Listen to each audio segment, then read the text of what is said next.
Good day! Ito naman si Kuya Mike at ito na nga. Makapagluto naman tayo ng isang chicken leg na ala orno. I-oven lang natin yan. So, napakasimple lang kasi pagka na-prepare mo na siya, diretso mo lang sa oven and then makalipas ng mga isang oras, yan, luto na, may pang dinner na.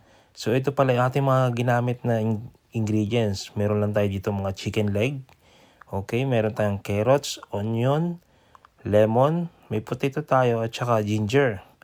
Tapos maglalagay din tayo dito ng Worcestershire sauce or kung anong tawag dyan. Tapos liquid seasoning at yung mga ibang mga herb. So dito is ginayat ka lang muna yung chicken natin para pati sa loob madaling maluto. Yan, ganyan ko lang yan. Yeah. So same process lang gagawin natin doon sa lahat ng chicken natin. So dito, nilagay ko lang yan dyan sa baking tray. Nilagyan ko lang nitong leaf parings. Yan. Tapos liquid seasoning. Okay. Tapos lalagyan ko lang siya ng mga herbs. Gaya nito ng parsley.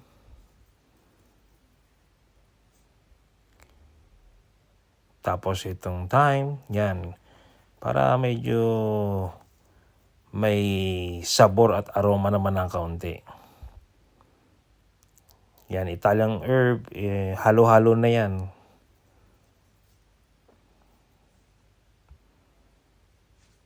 Tapos lemon, pinigaan ko rin ng lemon yan.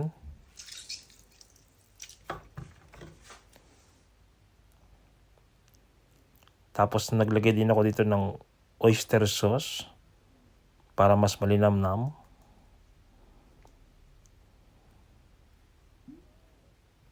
Yan, and then i-mix lang natin siya maya-maya. Paminta.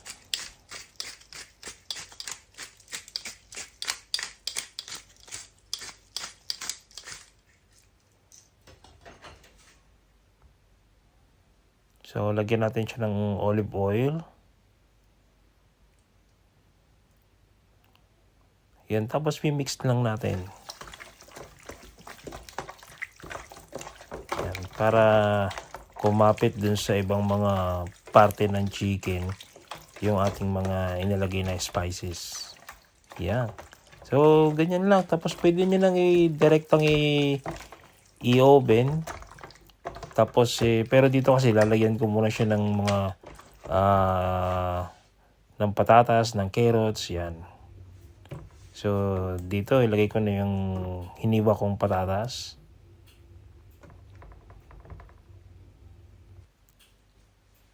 At yung carrots. Yan, pero para mayroon naman tayong veggie ng kaunti. Sabay-sabay na yung maluluto mamaya. Tapos onion. Hiniwa ko lang siya ng malalaki.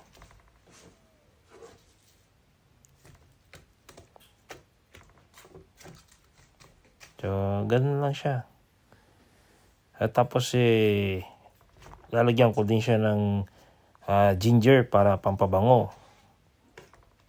Siksik ko lang siya dyan para dagdag aroma.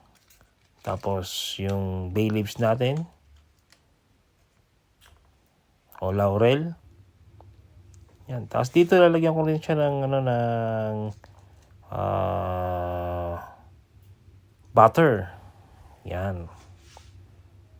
Para pag nag-melt yan, masarap ang ating i-oven. Tapos lagyan na natin siya sa oven. Una muna 160 degrees sa mga 30 minutes. Tapos additional na 30 minutes sa 180 naman. So, yan. Ito na siya ngayon. No? Medyo dinagdagan ko lang siya ng konting temperature pa, konting time para mas manuot yung maluto yung ating mga chicken sa loob pa. Ayan. So, at sa mga gusto magpa-shoutout dyan, comment lang po sa baba at kung saan lugar kayo. Okay? Salamat!